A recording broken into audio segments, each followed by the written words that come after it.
समय की बात है। मीरापुर नामक गांव में एक चरवाहा रहा करता था। उसका नाम धीरज था।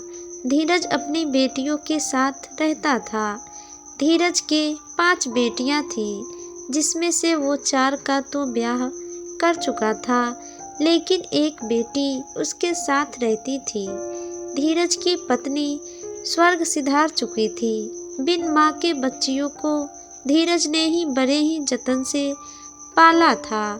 संपत्ति के नाम पर धीरज के पास एक टूटा फूटा झोपड़ी और 30 भेड़ बकरियां थी।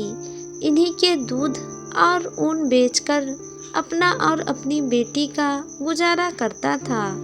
इतनी गरीबी में रोजमर्रा का गुजारा तो चल जाता, लेकिन जब भी किसी बेटी की शादी करनी होती तो शादी के खर्च और दान दहेज देने के लिए उसे अपनी बकरियां भी बेचनी पड़ती। इसलिए उसकी बकरियों की गिनती अब कम होती जा रही थी। उसने गांव के महाजन से ब्याज पर कर्ज भी ले रखा था।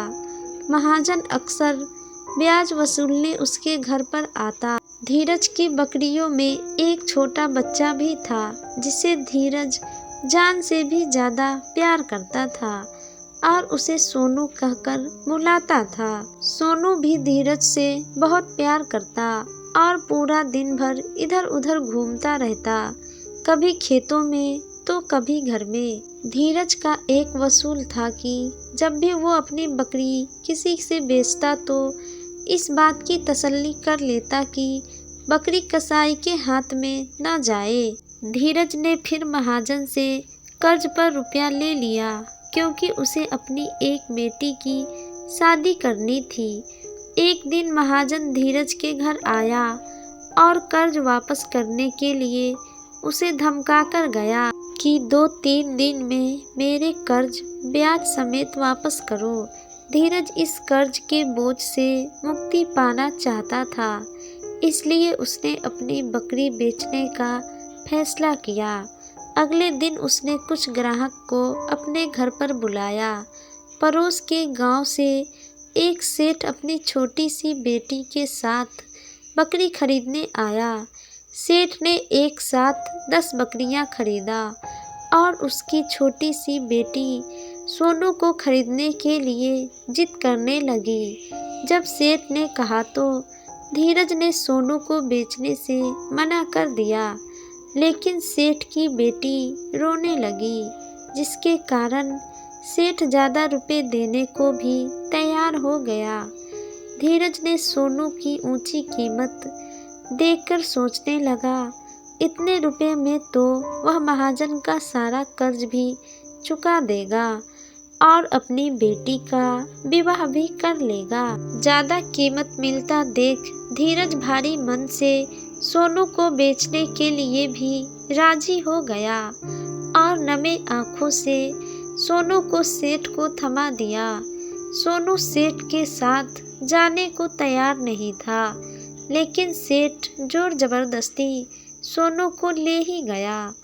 अपने नए मालिक के पास जाकर सोनू खुश नहीं था। उसने पूरा दिन कुछ नहीं खाया और अगले सुबह वो वापस अपने पुराने मालिक धीरज के घर पहुंच गया, क्योंकि उसे रास्ता जो याद हो चुका था। धीरज ने अपने दरवाजे पर सोनू को देखा तो देखते ही उसे गले लगा लिया, लेकिन सेठ को खबर हुई तो वापस सोनू को लेने धीरज के पास पहुंच गया और सोनू को फिर से अपने साथ ले गया। इस बार सेठ को सोनू पर बहुत गुस्सा आया। उसने सोनू को रस्सी से बांध दिया और पूरा दिन उसे खाने को घास भी न दिया। 2-3 दिन तक यही सिलसिला चलता रहा। सेठ की बेटी को सोनू पर बहुत दया आ रही थी, लेकिन उसके पिता ने उसे सोनू से मिलने के लिए मना किया था। एक रात चुपके से सेठ की बेटी ने सोनू की रस्सी खोल दी और कहा, जा भाग जा यहाँ से। सोनू पूरी तेजी से वहाँ से भागा, लेकिन इस बार रात के अंधेरे के कारण रास्ता भटक गया और अपने पुराने मालिक के पास नहीं पहुंचा। सुबह होते होते सोनू बहुत दूर जा चुका था। उसने सामने देखा कि एक गेहूं का खेत है। वो बस सीधे खेत में ही घुस गया और अपनी भूख मिटाने लगा।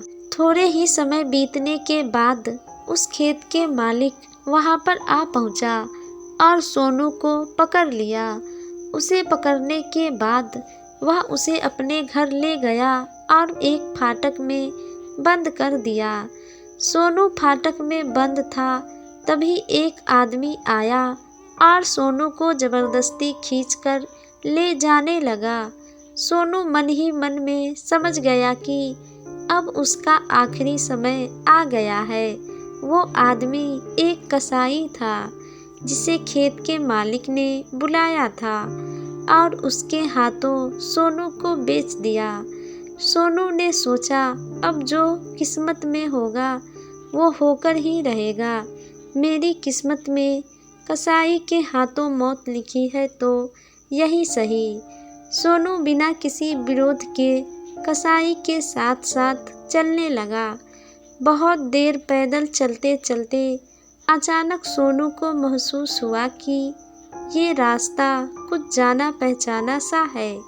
ये खेत, ये घर देखे देखे से लग रहे हैं। ये देखते देखते सोनू का मन खुशी से नाचने लगा, क्योंकि ये रास्ता उसके पुराने मालिक के गांव को जा रहा था। न जाने सोनू में कहां से इतनी ताकत आ गई। उसने एक झपटे में कसाई के हाथ से रस्सी छुड़ाई और दौड़ता हुआ अपने पुराने मालिक धीरज के दरवाजे पर जा पहुंचा। धीरज ने जब अपने प्यारे सोनू को देखा तो वो भी खुशी से झूम उठा। फिर पीछे पीछे वो कसाई भी धीरज के घर पहुंचा। वहां पहुंचकर उसने धीरज से कहा, देखो मैंने ये मेमना खरीदा है, इसे वापस करो और मुझे दे दो। धीरज ने कहा, पूरा गांव जानता है कि मैंने आज तक अपना कोई भी जानवर किसी भी कसाई से नहीं बेचा। अब ये मेमना मेरा है और मेरे पास ही रहेगा। धीरज के आस पड़ोस वालों ने भी धीरज का ही साथ दिया। कसाई को मजबूरन खाली हाथ लौटना पड़ा। धीरज अपने सोनू को वापस पाकर बहुत खुश था। सोनू को बेचकर जो रुपए उसे मिले थे उससे उसने महाजन का कर्ज भी चुका दिया और अपनी बची एक बेटी की शादी भी कर दिया। अब वो अपने कर्ज के बोझ से मुक्त हो चुका था। अब उसे किसी चीज का दुख नहीं था, क्योंकि उसका प्यारा सोनू उसके साथ था और उसने अपने सारे बेटियों का ब्याह कर दिया था।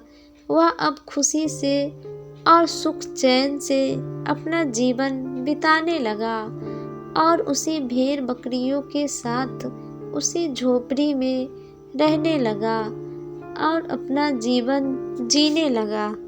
दोस्तों, आपको ये कहानी कैसी लगी हमें कमेंट में बताएं और अगर हमारे चैनल पे नए हैं तो हमारे चैनल को सब्सक्राइब करें। वीडियो पसंद आए तो उसे लाइक करें और अगर आपने हमारे चैनल को सब्सक्राइब कर रखा है तो बहुत बहुत धन्यवाद। ऐसे ही अपना प्यार हम पर बनाए रखें। फिर मिलते हैं नए वीडियो में नए कहानी के साथ। तब तक के लिए बाय बाय।